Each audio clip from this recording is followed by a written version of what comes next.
Stand by for action.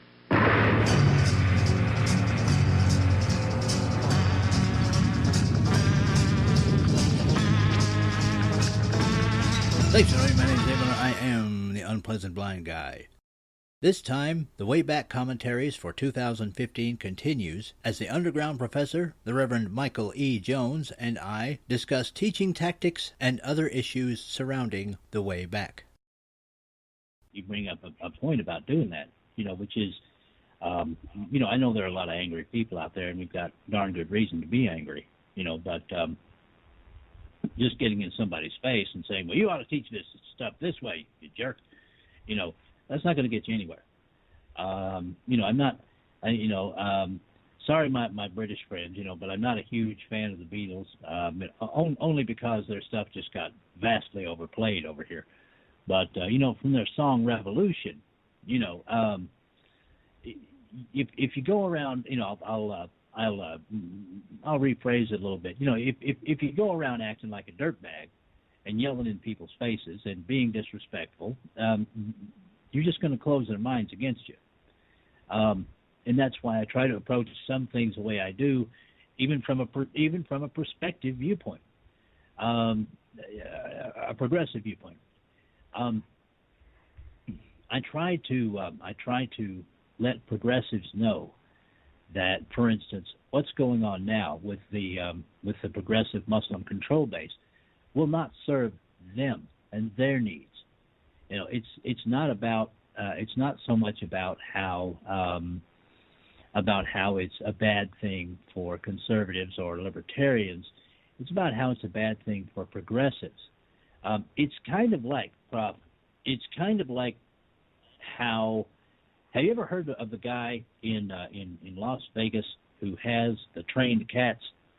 He's got a troupe of trained cats that he has a show with on stage in Las Vegas. Have you heard of this guy? Yeah, weren't they gay and one of them got eaten by one of them? No. You're thinking of another couple of guys, and they use tigers. This is Siskel and Ebert or something like that. No, not them. This is a single guy. His daughter helps him in his act, and they have house cats, domestic cats that they train to do stuff. Now, his method to get them to do what he wants them to do is he goes to the shelters and he picks out the cats, and he trains them to do the things that they already like to do anyway. Okay.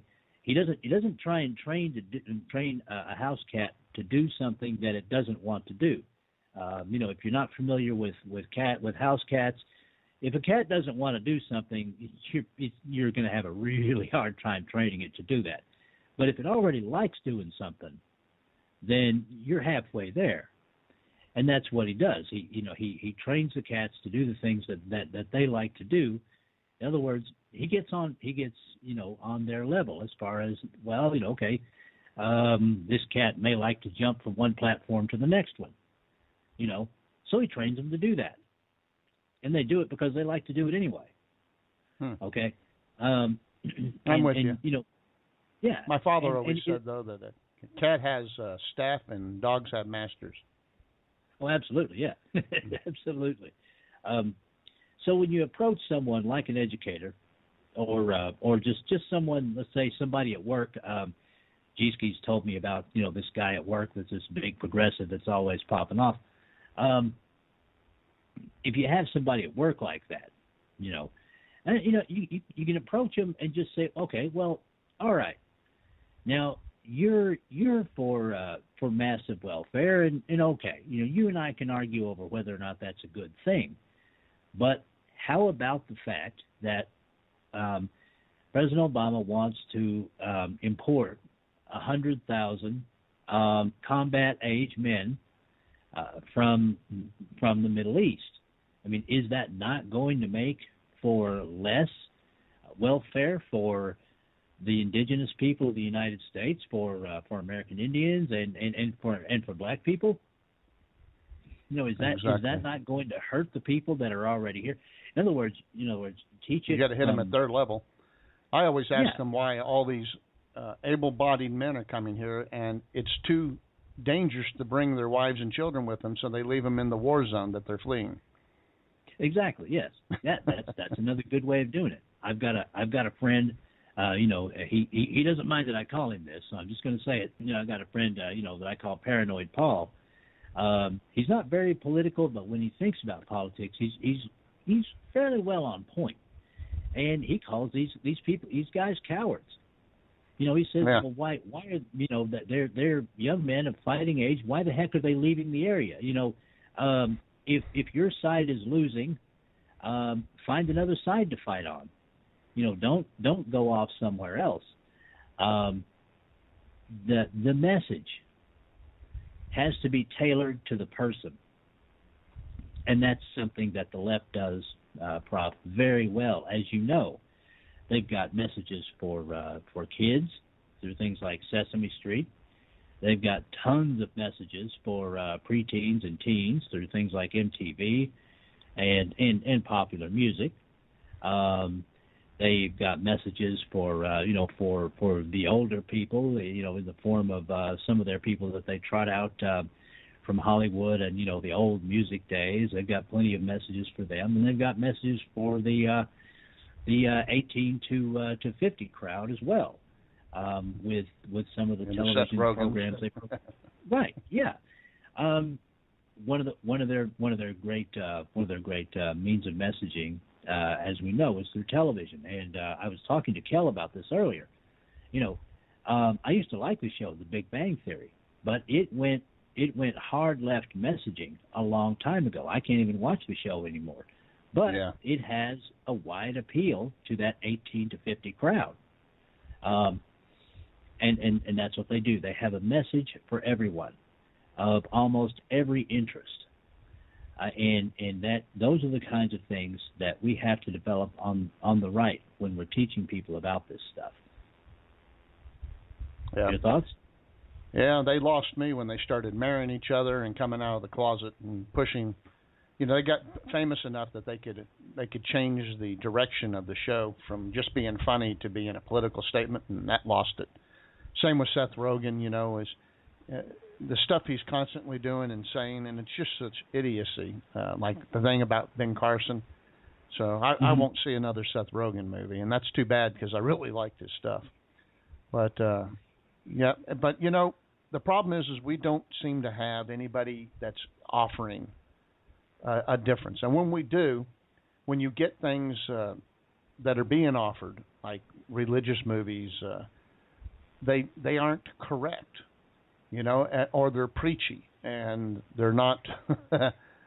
I don't know about you, but when you watch Cecil B. DeMille, and he gets a lot of things wrong, but when you watch his Ten Commandments, you don't really feel like you're being preached to. No, you know what I mean? No, you feel like you're being entertained. And I'll give you another one real quick, Prof. To your point, I'll give you another one real quick, and that was that mini-series, The Bible.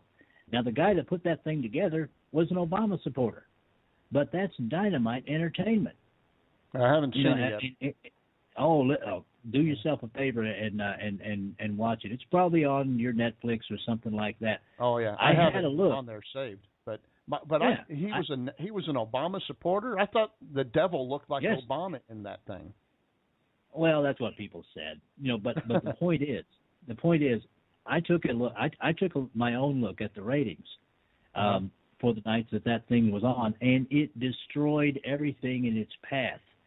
People loved it, and the production values were first rate. Absolutely, it was very entertaining. And again, just as you said, as far as the DeMille movies go, you didn't feel like somebody was preaching at you. And yet the message was very good.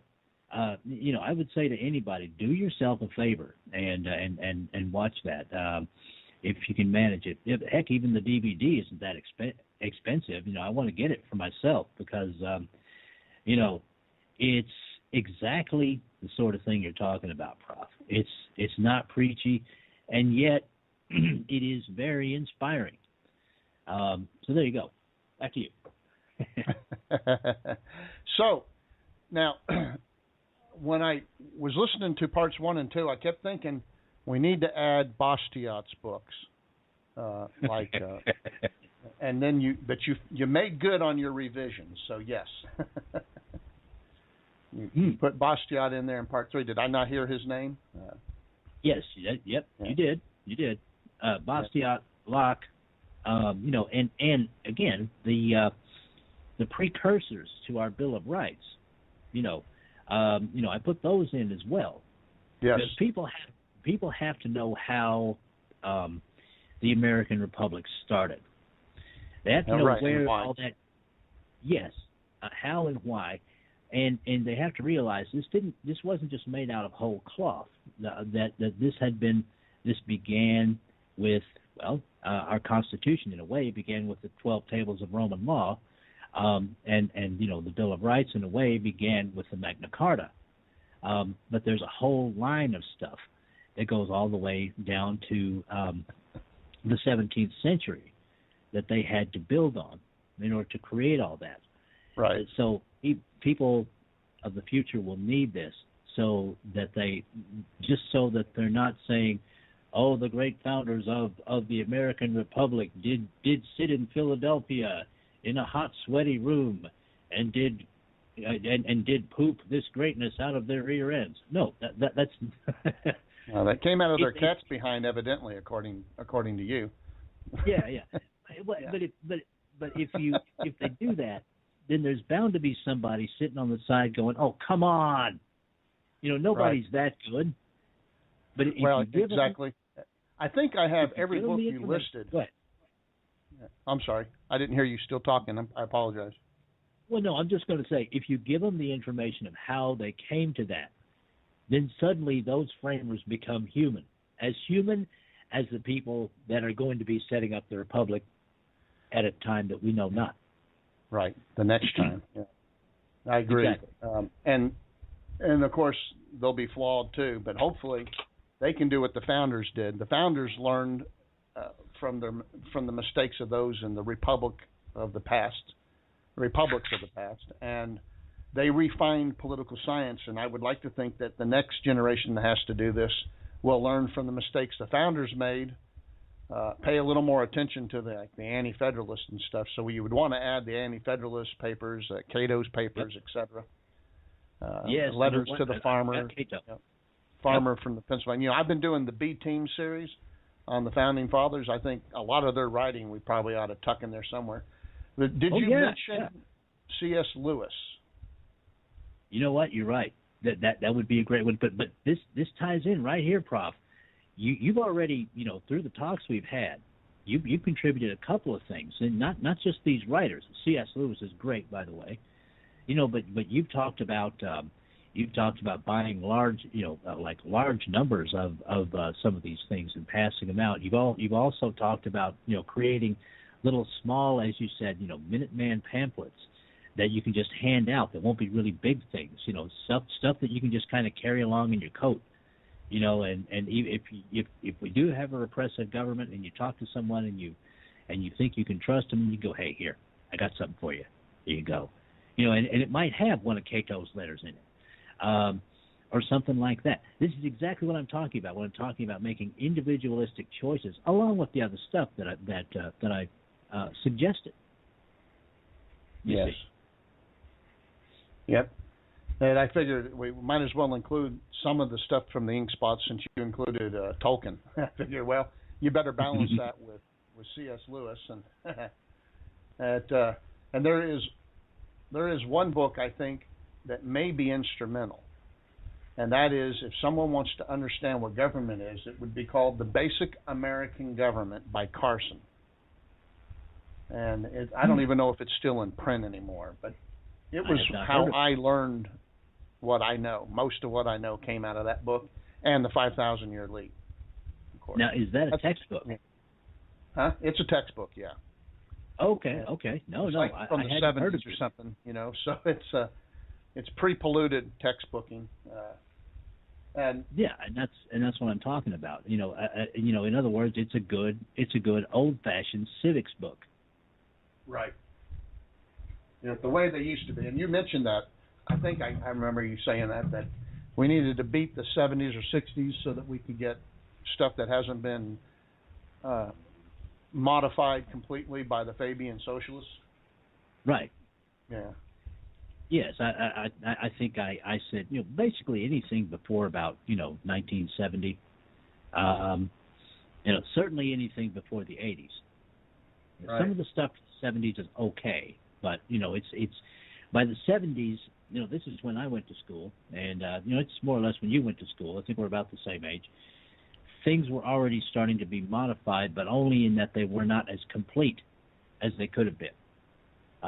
American history books, Texas history books. Of course, I went to school in Texas, and we learned Texas history, boy. Those kinds of things that are not, it's not that things were turned around or anything of that nature, but some things just weren't included. I think in order to make the curriculum move faster or something like that. And who knows? That could have very well been the beginning of the modification of these things over a few generations. But I'd say certainly anything before 1970. I think I would also add Parson Weems' book on what's the title of it? I think I've got a copy of it here. I do. Let me see if I can find it again. It's on The Life of Washington by Parson Weems. You remember the Parson Weems fable about can't tell a lie, chopping down the cherry tree and all that? He's the one that started that. But I think that book would be great for an illustration. And we did that book study a couple of years ago on here. But it'd be a good way of illustrating how new governments need their myths to promote the correct and moral ideologies of it.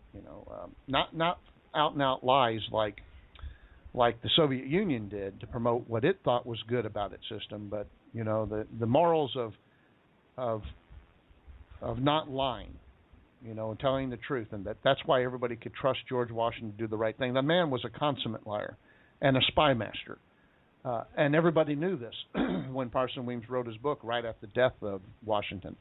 But people immediately bought into this myth, even though they knew the truth, because of the morals it was teaching. And teachers across this country used that as a textbook, teaching their kids, knowing that they were teaching their kids a lie about George Washington, but that the message was more important. And it was inculcating our children with morals and ethics, and that's what they were using it for. And I think we should do that. And I think I would add one other thing, just for fun, because we don't want to bore everybody to death in the future when they're trying to save the country. But I think without them knowing it, a surprise series of books, just virtually any Robert A. Heinlein book, Starship Troopers, A Door into Summer, those books should all be included. So it'd be fun, but you'll also learn about government through the back door. Well, hang on a second, because I was waiting for you to end your selection there, because I was going to suggest The Moon is a Harsh Mistress by Robert A. Heinlein. Sure. In that one, for those who don't know, we're doing our science fiction series now that we were going to do. In that one, it is a story of how the moon, which was a protectorate of the planet Earth, obviously, broke away from Earth and formed Luna Free State. It formed its own independent country. And there's some very fascinating things in there about the realities of revolution, the mechanics of revolution, and yes, there's some. He talks about myths in there as well. Robert A. Heinlein, as far as his persona goes, was kind of a freakazoid, but he did do some pretty good predictive science fiction. There's that book, and yes, as you say, Starship Troopers. I have to tell you, Prof, if I were president, that's pretty much exactly how I'd run the military. Textbook. That's right, and how I would get voting. Oh, definitely. Yes, absolutely. That's actually been discussed. Mean, basically, if you don't serve, you don't vote. I'd be okay with that, but I'd also be okay with if other than veterans, if you get a paycheck from the government, then you should not be able to vote to increase your paycheck. So I think anybody that's a politician and anybody on welfare should not be allowed to participate in an electoral process. Well, yeah, I mean, we can kind of refine that a little bit, but a lot of ideas that Heinlein puts out, some of them are just flat out freaky, and a few of them just kind of make you open. Kind of L. Ron Hubbard-ish. Yeah, but he does. In the two books we're talking about, The Moon is a Harsh Mistress and The Starship Troopers, you do get a good and interesting sense of where his head is at regarding government and the future, and it's very pragmatic, and it's entertaining. Yeah. Don't forget Dora in the Summer, right? That's the one where the kids, they go into an alternate planet and they get trapped, so they have to create their own government from scratch. It's kind of a Lord of the Flies thing. Actually, that's not a bad one. But I think what you're talking about could be Pebble in the Sky.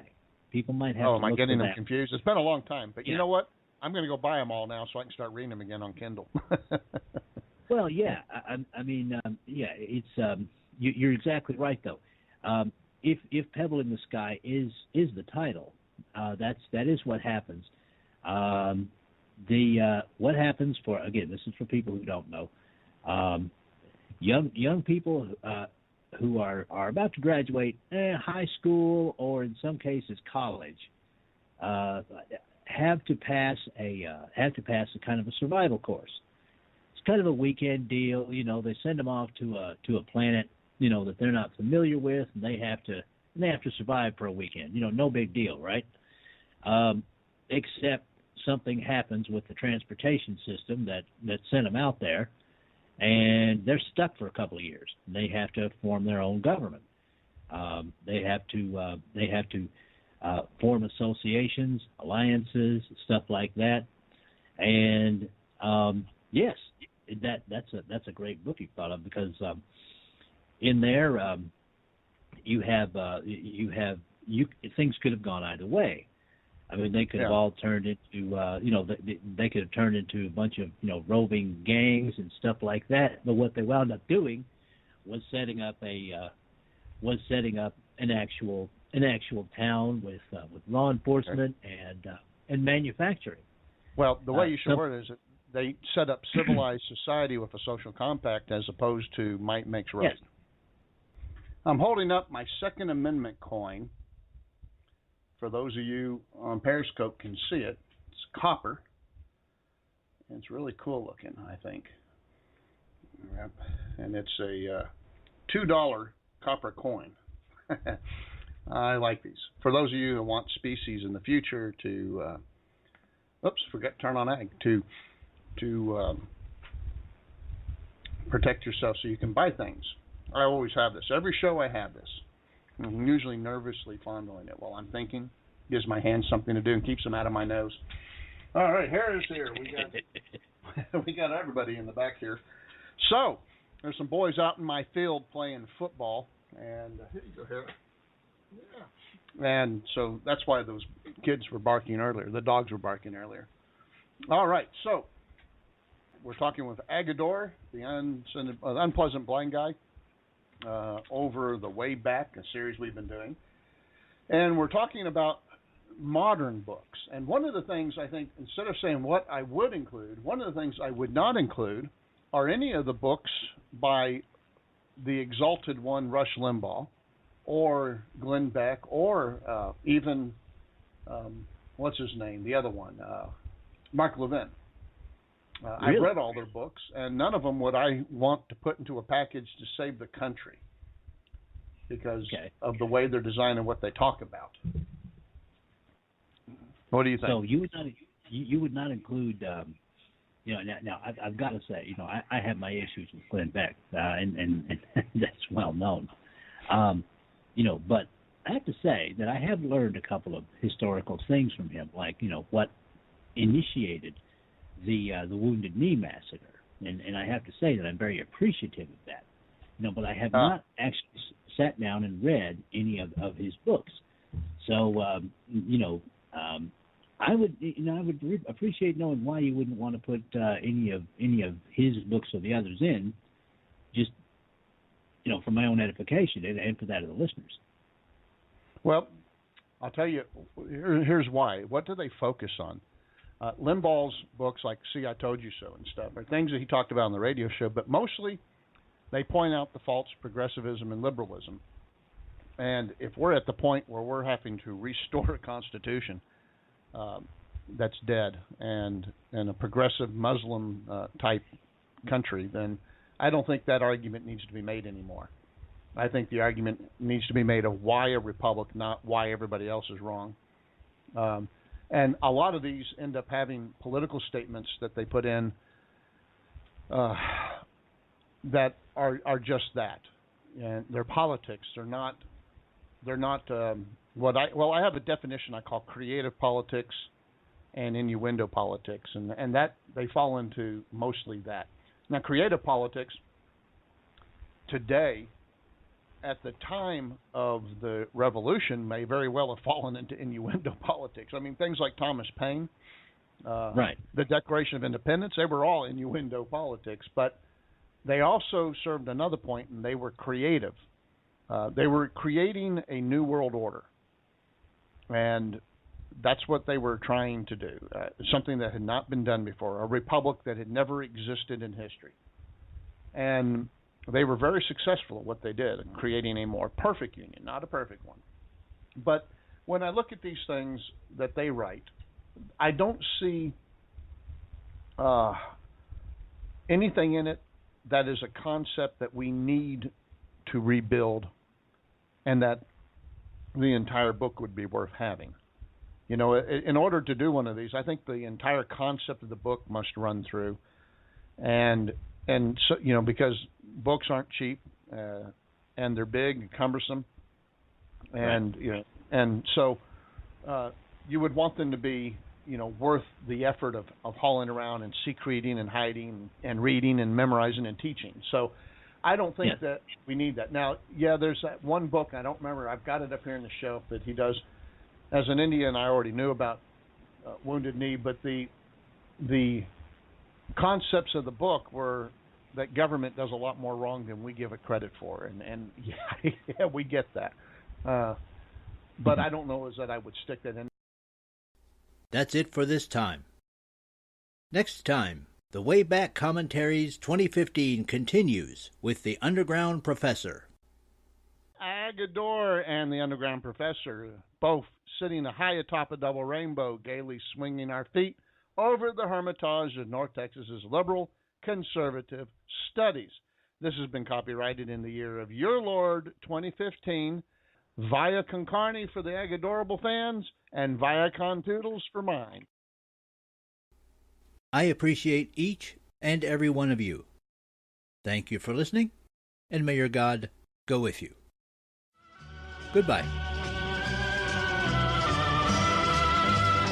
The Unpleasant Blind Guy is copyright 2015, Anno Domini.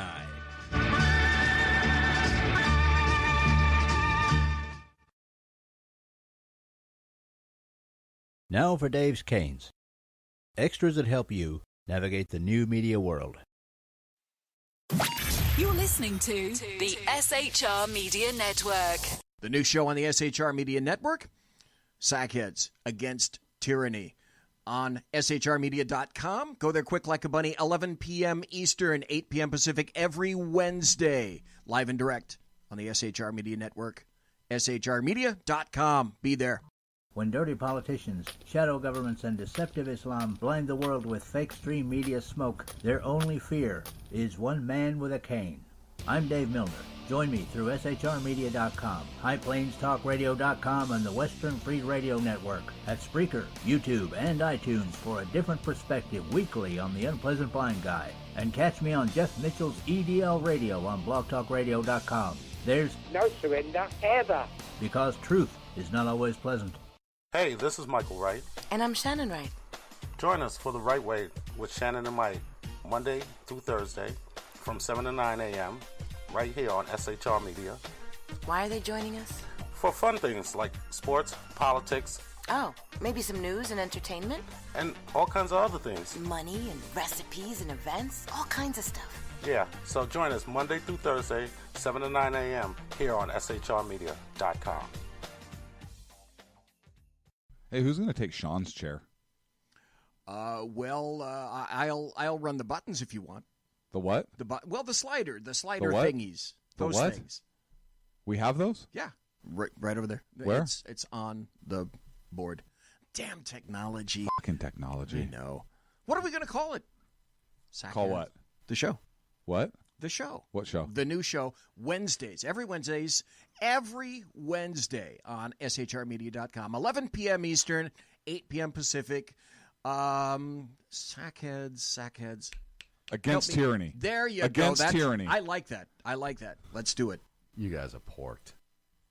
Hello, I'm Tim Hart. I'm the guy BZ hires due to his shameless contract with the SHR Media Network to voice his promos. He'd like me to tell you that the Bloviating Zeppelin's Berserk Bobcat Saloon radio show can be found on SHR Media Network, Spreaker, and YouTube every Tuesday and Thursday night at 11 p.m. Eastern and 8 p.m. Pacific, featuring right thinking from a left brain and doing the job the American media maggots won't. You'll find that the speech is free, but the drinks are not. There, in the saloon, just when safety pin manufacturers are running out of metal for the diapers of the leftists, BZ is sending his personal drones of freedom into the wheelhouses and ossicles of lovers of sovereignty and liberty nationally and globally. Broadcasting behind enemy lines in occupied California, BZ swears that no rights were harmed in the making of this promo.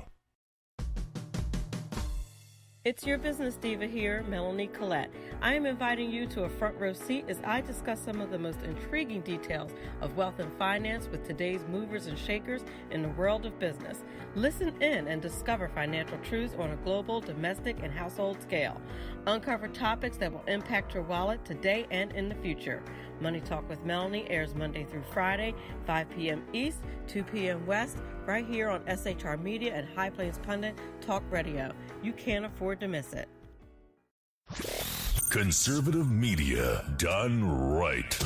You're listening to the SHR Media Network.